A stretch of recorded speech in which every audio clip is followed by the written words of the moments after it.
Siyal ako eh. Buti na lang, wala na siya sa pwesto ngayon. Oo nga. Naintindihan mo yun? Well, ano ba yan, Barang, ha? Huwag mo ngang kulitin ang mga customer namin. Ang hirap sa'yo, iinom-inom ka, hindi mo naman kaya. Malalasing ka't magwawala dito. Lasing. Sino lasing?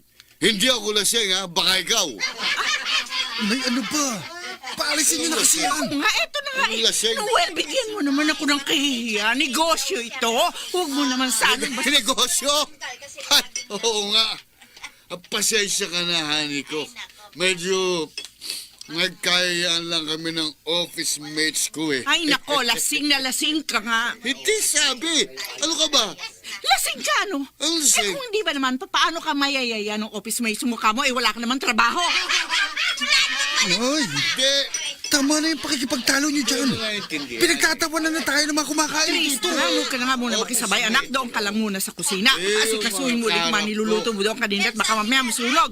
Ako nang bahala dito sa tatay mo. Ikaw pa Magpapauto na naman kayo dyan eh. Tristan, tama na eh. Sige na, malis ka na. Manuel, Noel ha? Huwag kang sumuray-suray dyan sa tabi ng suki ko. Halika doon sa may hugasan ng mga pinggan. Doon tayo mag-usap habang nililinis ko yung pinagkanan ng mga customer. Halika!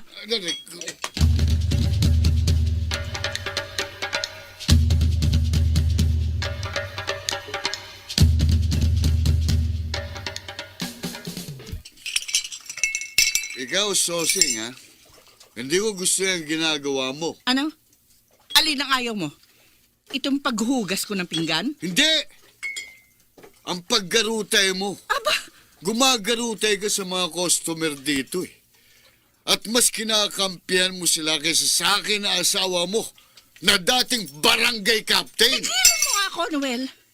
42 anyos pa lang ako pero mukhang lantang pechay na dahil nung nagsasama pa tayo, wala kang ginawa kundi buntisin ako ng buntisin. Tapos pinag-iisipan mo pa ako ng kung ano-ano hanggang ngayon. Dapat lang, no?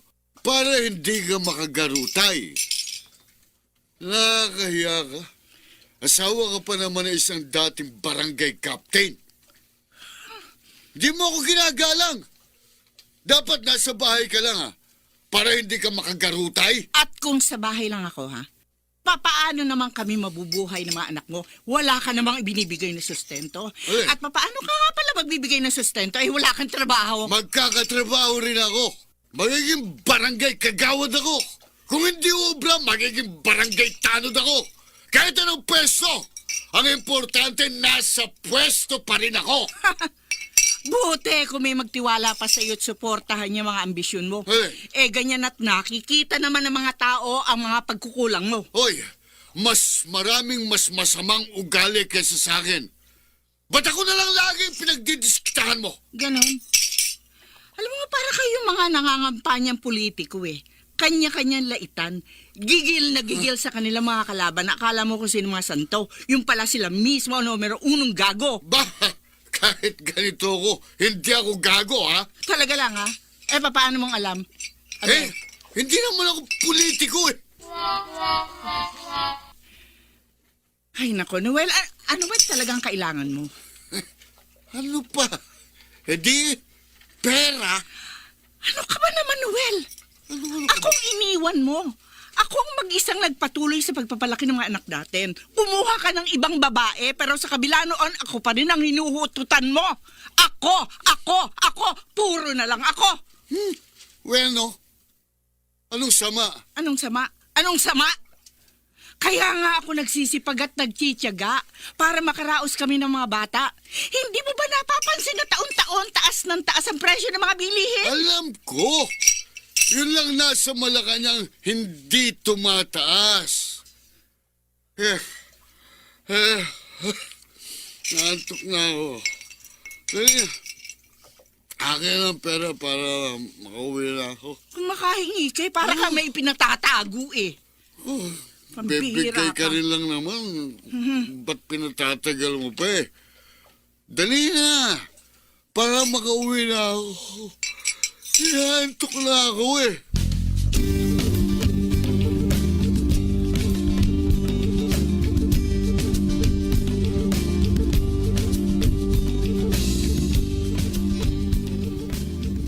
Dong, huwag mong kalilimutan, mami, ha? bibili tayo ng langis na panghilot para dyan sa paa mo na nirarayuma. Oo, Tikang. Lola Tikang, Ah, magandang umaga po. oh. Soseng, ba't mukhang bagong gising ka pa lang? Hindi ka ba nagbukas ng karinderya? Yung anak kong si Jen ang nagbukas. Ah. Siya ang tumatao doon ngayon. Ganun ba? Bakit?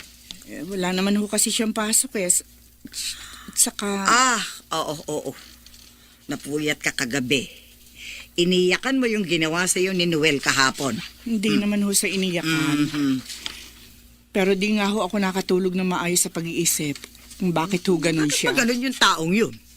Una, sabihin na natin may pagkamakasarili siya. Pero hindi lang siya may problema, Susing. Ikaw din. Ako ho? Oo. Bakit naman ho ako, Lola Tikang? Kasi, sa kabila ng katotohanan alam mong sa kanya galing ang dahilan kung ba't kayo nagkahiwalay, ayan ka pa rin. Pinagbibigyan mong pinansyal na pagsandal niya sa'yo hanggang ngayon. Kinukonsinti mo ang panghuhutot niya. Tumututol naman ho ako eh. Napipilitan na lang ho akong pagbigyan siya dahil kung hindi, gigipitin lang niya ako at gagawan ng problema. Alam mo, Susing, yung sitwasyon yun yung asawa mo, parang yung sitwasyon nating mga Pilipino kaugnay na mga opisyal natin. Sa kaso nyo kasi ni Noel, hindi ba't antimano, ikaw ang nagsusustento sa kanya? Oo. O, ganun din ang mga mamamayang kaugnay ng mga opisyal sa pamahalaan. Kung tutuusin, kung hindi dahil sa mga gaya natin at sa ating mga boto, hindi naman magiging opisyal ang mga yun si Noel, kung hindi dahil sa'yo at sa sustento mo, magagawa ba ninyo mga gusto niyang gawin? Hindi nga ho. Ayun na nga, oo. Pero sa kabila noon, ano ang isinusukli sa'yo ni Noel? O hindi ba't puro konsumisyon? Sa halip na tumbasan niya noon pa, ang pagmamahal at pangangalaga mo sa kanya, ayan, kinaliwa ka pa, tenraidor. Oo nga ho eh. Hindi ko nga ho maintindihan ba't nauwi kami sa ganito samantalang nung hindi pa kami mag-asawa eh. Oo. Nung nililigawan ka pa lang niya, akala mo kung sino siyang santo, di ba? Oo. Kulang lang ang ipangako sa'yo langit at lupa. Ganun na nga ho. Mismo. Oy, may napakinggan akong ganyang istorya sa radyo dati. Halos ganyan din yung takbo ng tema. Ganito yung nangyari doon sa kwento. Ay nako, Maring Diday. Kaya nga ba minsan naiisip ko, ano bang gayuma kaya ang inihalo ng asawa ko sa mga kinakain namin nung nagde-date kami? Kanang tayo, ko naman eh. Paano? Totoo lang, wala na maging mag-asawa kami ni Kulas, ha? Ang hirap eh. Spaghetti Mga kaibigan, at cheeseburger. siyempre po, Kasama namin na tabis na saging. Naku naman, parang ang sagwa namang kombinasyon nun. Pero sa bagay, libre naman. Asawa lang kami, pakiramdam ko. Wala na rin akong pinagkaiba sa basahan na isinusuksok na lang kung saan. lahat po yan mga kaibigan. Pero nung hindi pa kami mag-asawa at nanliligaw pa lang siya, langit at lupa ang Naku pinapangako. naman! Magkabog pa lang talaga! Bongga-bongga! Si Kulas ko noong bongga talaga, pero yun nga hanggang ligaw at pangako lang pala. Punta kayong lahat, babae, lalaki, bakla o tomboy. Sabi niya noon, wala na siya ibang pwedeng mahalin kundi ako. Sandali, saan ka mga galing? Mahalin, Nino. Mga kaibigan, Layuan mo nga ako, Diday! pinakamahal. Ikaw wala kang kwenta kaibigan eh. Wala! Oy, Peli, ano ka ba? Ilang beses ka ba sasabihin sa'yo? Wala naman akong pambastusin ka kanina. Wala eh. Yan ang panayalita niya ko. Panayang buhos sa mga hinaing ko tungkol kay Kulas. Yung pala parang hangin lang yung kausap ko. Hindi ka naman pala nakikinig. Sandali, mare. Sabi ko, hindi ko nga sinasadya. Para ka naman bata. Para naman hindi mo naririnig kanina na nakikisabay sa pagdadrama mo yung rekorida ni Mater. Ano yun? Mga kaibigan, Rekorida? at siyempre, Oo. Tira? Ano rekorida? Yung nag-iikot na jeep. Yung may announcer na nagyayaya sa mga taga rito na kumain ng libreng spaghetti, cheeseburger at minatabi sa saging doon sa Plaza Bughaw. At saka manood sa libreng palabas ni Ray Simpatico. Libre rin. Ganon? Oo. Libre? Oo. Talaga? Oo. Bakit? Ano meron? sa bayan, Ano ka ba? Bahagi nga ng kampanya ni Matirano, yung kandidato para mayor. Ikaw kasi ang hirap sa'yo, puro ka hinagpes, tungkol dyan sa kulas mo. Kursi ko na sa nasa utak mo. Kasi nga, pakiramdam ko, nilinlang lang niya ako eh. Yung buwisit na yun. Ang sweet-sweet niya, no, nanliligaw pa lang siya. Tigil! Awat na! Pinakamamahal niya kayo. Isama na naman yung parang sabi mo, paikot-ikot na mga hinain mo yan na. Buwisit ka lang. Teka, mabuti pa, sumama ka na lang sa akin doon sa Plaza Bugaw. Tara, pare! Makipati tayo doon kay Namati, ha? At saka sa mga kapartido niya. Libre naman eh, oh, di ba? Happy-happy muna!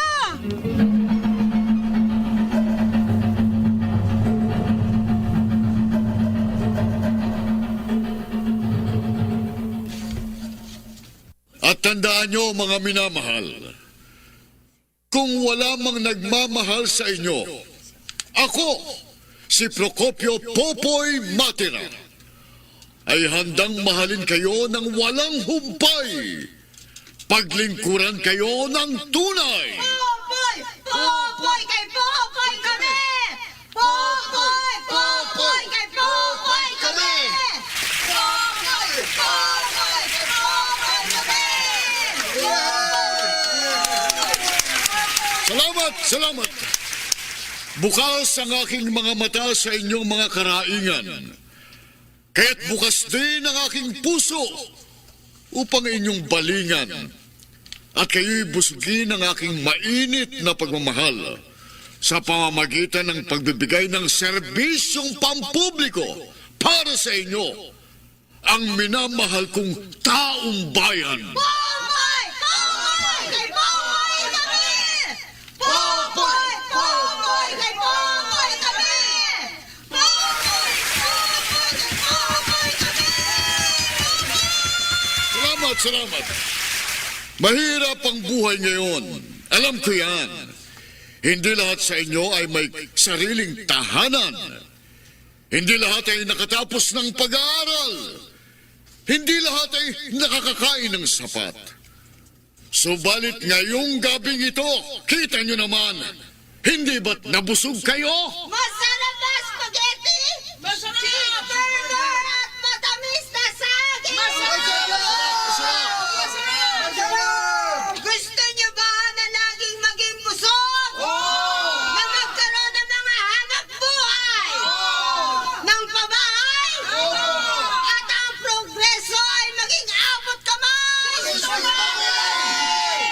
Lahat ng inyong pangailangan at karaingan ang isang aking ihahanap ng kalutasan. Procopio Popoy Matira! Matira. Para mayor! Popoy! Popoy! Kay Popoy kami!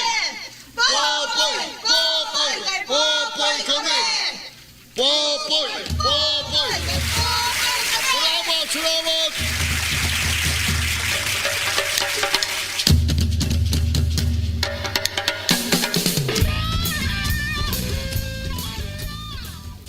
Diday, bukas ng eleksyon Oo nga, Tibor eh. O, ano ngayon? Sino ba iboboto natin? Oh? Yung pa rin dati, si Mayor Masan. Ayoko to. Ha? Ayoko na sa kanya. Bakit naman? Madali namang lapitan si Mayor. Ha? Pag wala, sumpong. At saka hindi mo ba napapansin, yang si Almasan hindi na gaya ng dati na mabait sa mga humingi ng tulong. O, dati nga, hindi ba, nung nakabuntis, remember, yung pamangkin kong si Ariel, at humingi ng ingranding kasalan yung mga bibyananin niya. O, hindi man lang nagbigay kahit isang kusinyang mayor na yan. Oo nga pala, no? Sige, si Perla de la Santa na lang. Ayoko rin dun. Oh, Kay Popoy ako. Popoy Matira. ganon? Bakit? Ano't ayaw mo kay de la Santa? Hindi ba't madalas na mag-blowout nun habang nangangampanya? Si Popoy din naman At saka marami pa silang naiimbitang kung sino-sino, mga artista, saka singer. Pawa mga laos naman o bagito lang naman na nagsisipunta. Kasi nga, hindi pa siya gaanong kilala. Pero kapag nakaupo na si Popoy, madali na para sa kampo niya yung magaya ng mga sikat. Saka hindi lang yun, di ba? namigay din ng sangkatutak na t-shirt si Popoy. Oo nga pala. Oo. 3 t-shirt nga palang nakarbat natin nung namigay sila. Naarbol lang kasi ng mga kumpare kong OFW. Kaya tuloy, nalimutan ko eh. Pero namigay nga pala si Popoy ng mga t-shirt. Mismo. Bukod sa nagpakain pa. O sige, siya na lang ang iboto natin bukas. Dapat lang, ano? Ay, tara na. Matulog na tayo. At na makaaga sa persento bukas.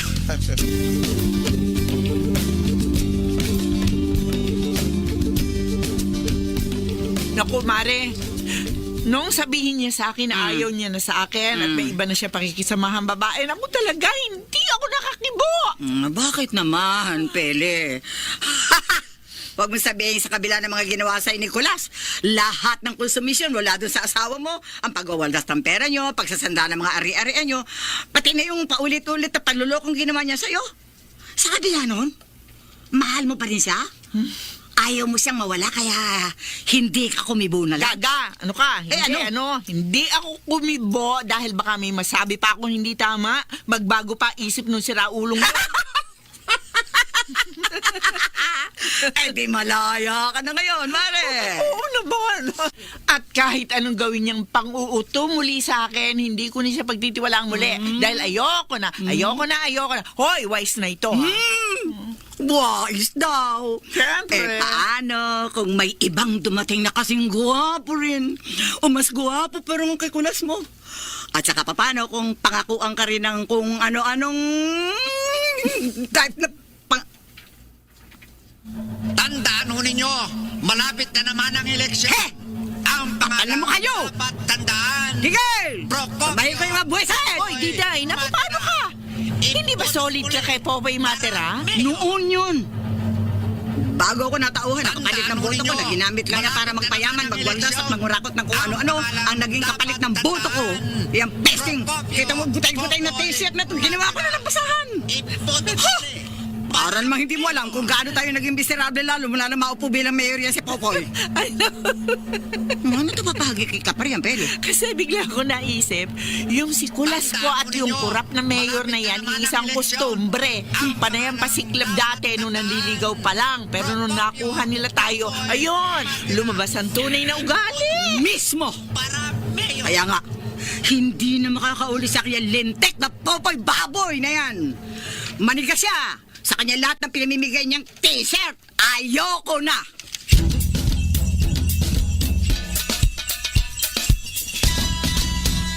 O ano, Susi? Ano masasabi mo ron sa kwento? Ano mo? Ha? Parang akong sitwasyon ko halos, Lola Tikang. Ako napakinggan ko dati yung dulang yon, Sosing. Natawa nga ako dahil naisip ko na ganun talaga mga politiko habang may kailangan pa sa atin. Ay, oo nga ho. Tama si Lola Tikang. Kaya dapat maingat talaga tayo sa pagpili ng mga iboboto. Correct. Ikaw, Sosing, nagkamali ka man dati sa pagpili ng mapapangasawa. Sa pagpili ng presidente at iba bang mamumuno sa iyo, huwag nang padalos-dalos, ha?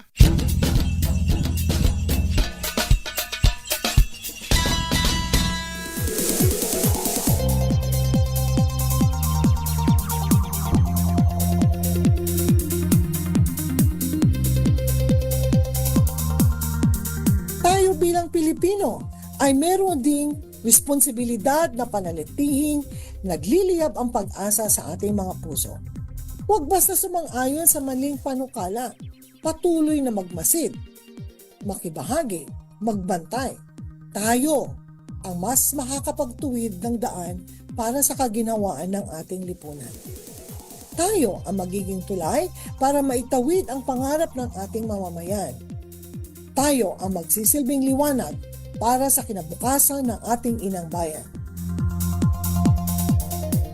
Sa ngalan po ng bumubuo ng programang Diskarte, ako po si Flor Abando. Magandang hapon po.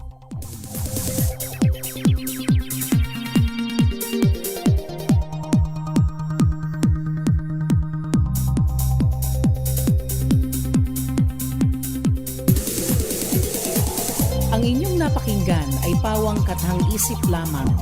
Ang mga nabanggit na pangalan, lugar, sitwasyon at pangyayari ay hindi hango sa tunay na buhay. Kung mayroon mang pagkakahawig sa pangalan ng tao, lugar, sitwasyon at pangyayari ay hindi sinadya at nagkataon lamang. Inyong napakinggan ang mga makabuluhan at napapanahong eksenang tampok sa natatanging produksyong pangradyo ng Sentrong Pangkultura ng Pilipinas. Discovery, Ikalawang Aklat. Executive Producer, Eva Marie G. Salvador. Associate Producer, Ian Wong. Public Affairs Producer, Flor Abanto. Logistics, Don Baniquez. Hanggang sa susunod na Sabado, alas 2 hanggang alas 3 ng hapon.